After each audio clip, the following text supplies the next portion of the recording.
Kenapa sih Allah Subhanahu wa taala ini melarang kita berbuat keji, Pak? Ya, terutama masalah zina, naudzubillahi min dzalik, yang nyerempet-nyerempet aurat, naudzubillahi min dzalik ya.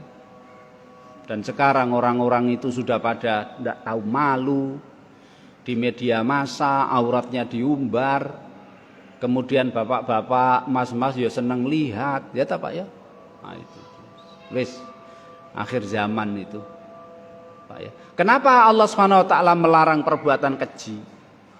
Karena Allah Subhanahu Wa Taala itu zat yang punya rasa ghirah. Ghirah itu apa? Cemburu. Dalam sebuah hadis yang diriwayatkan oleh Imam Muslim dari sahabat Mughirah bin Syu'bah. Mughirah bin Syu'bah, sahabat ini menceritakan bahwa sahabat Sa'ad bin Ubadah. Sa'ad bin Ubadah itu kan yang ketika meninggal arasnya Allah sampai bergoncang, Bapak.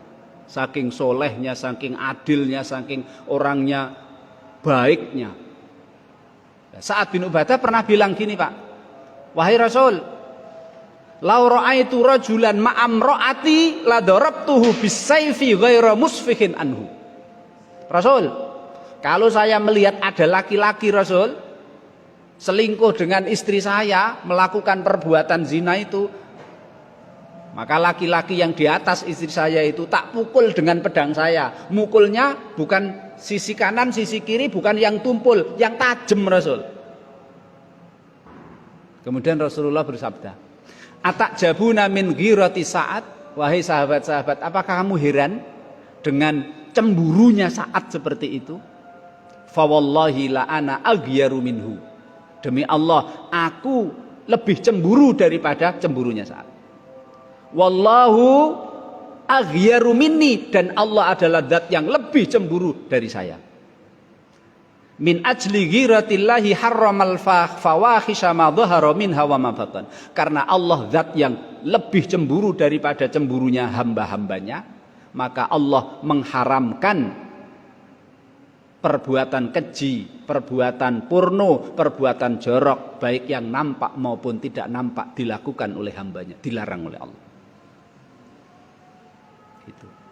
Wala syakhsa ahabbu ilaihil udru minallahi min ajli dzalika ba'asallahul mursalina mubasysyirina wa mundhirin.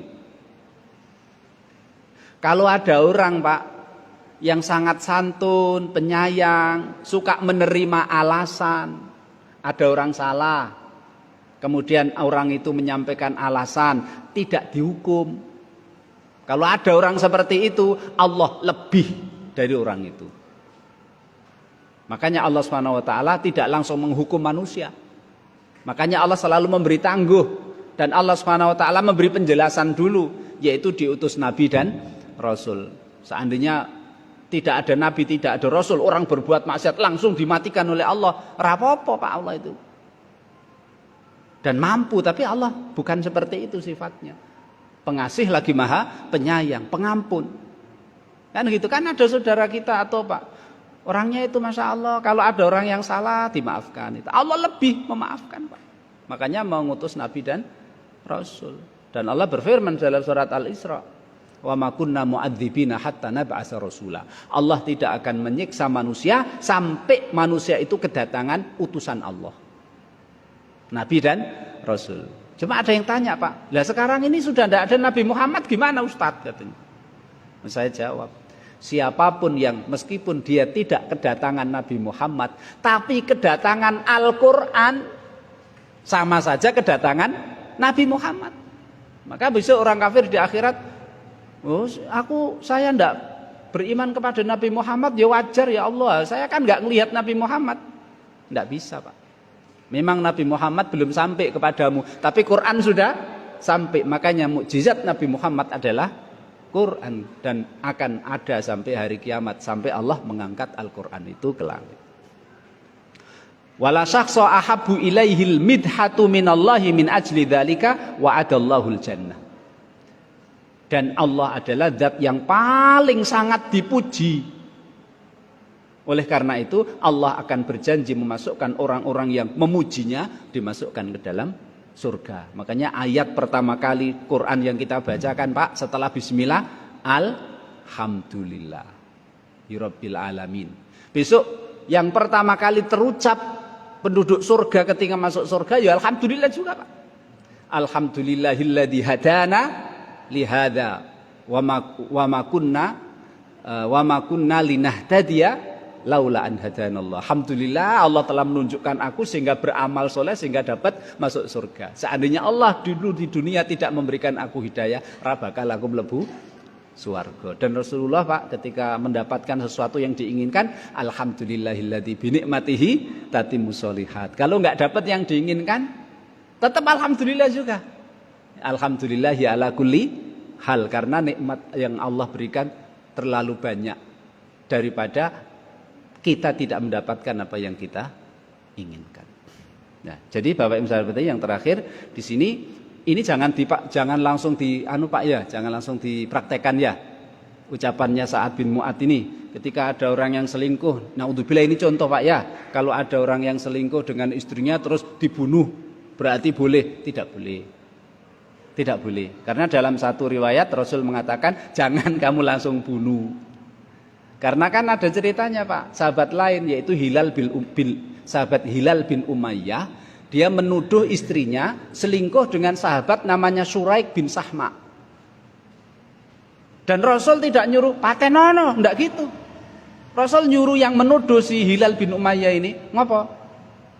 Aku lihat istriku Rasul selingkuh. Kalau aku bunuh suaminya, aku akan dihukum qisas. Kalau aku biarkan, siapa yang bisa menahan amarah? Kalau aku diam, harga diriku gimana Rasul? Gitu kan Pak. Rasul tetap berkata, al-bayyinatu au haddun ala dhahri. Wahai Hilal bin Umayyah, kamu harus bisa mendatangkan saksi. Kalau tidak bisa mendatangkan saksi, justru kamu yang menuduh yang dicambuk 80 kali. Kan karena ini suami istri, maka terjadi ada syariat namanya li'an Pak ya. Nah, pada kesempatan lain insyaallah nanti kita jelaskan li'an itu apa. Makanya ulama mayoritas, Imam Nawawi dalam kitabnya Majmu' Syarah Muhadzab, mayoritas ulama kalau ada laki-laki melihat istrinya selingkuh, kemudian laki-lakinya dibunuh, tidak boleh. Tidak boleh. Kecuali kalau si laki-laki itu, si yang membunuh itu bisa mendatangkan 4 saksi. 4 saksi kalau memang si laki-laki itu selingkuh dengan istrinya, 4 saksi. Kalau tidak bisa 4 saksi, si laki-laki yang dibunuh tadi sebelum mati sempat ngaku. Itu kalau 4 saksi ada atau laki-laki yang dibunuh itu sempat ngaku, maka si pembunuh tidak dikisos, tidak dibunuh. Nah, itulah Masya Allah, seperti itulah yang namanya keji dan mungkar. Semoga Allah SWT menghindarkan diri kita, keluarga kita, keturunan kita, saudara kita, masyarakat kita semuanya dari perbuatan keji dan mungkar. Subhanakallahumma bihamdika asyhadu an la ilaha illa anta astaghfiruka wa atubu ilaik. Assalamualaikum warahmatullahi wabarakatuh.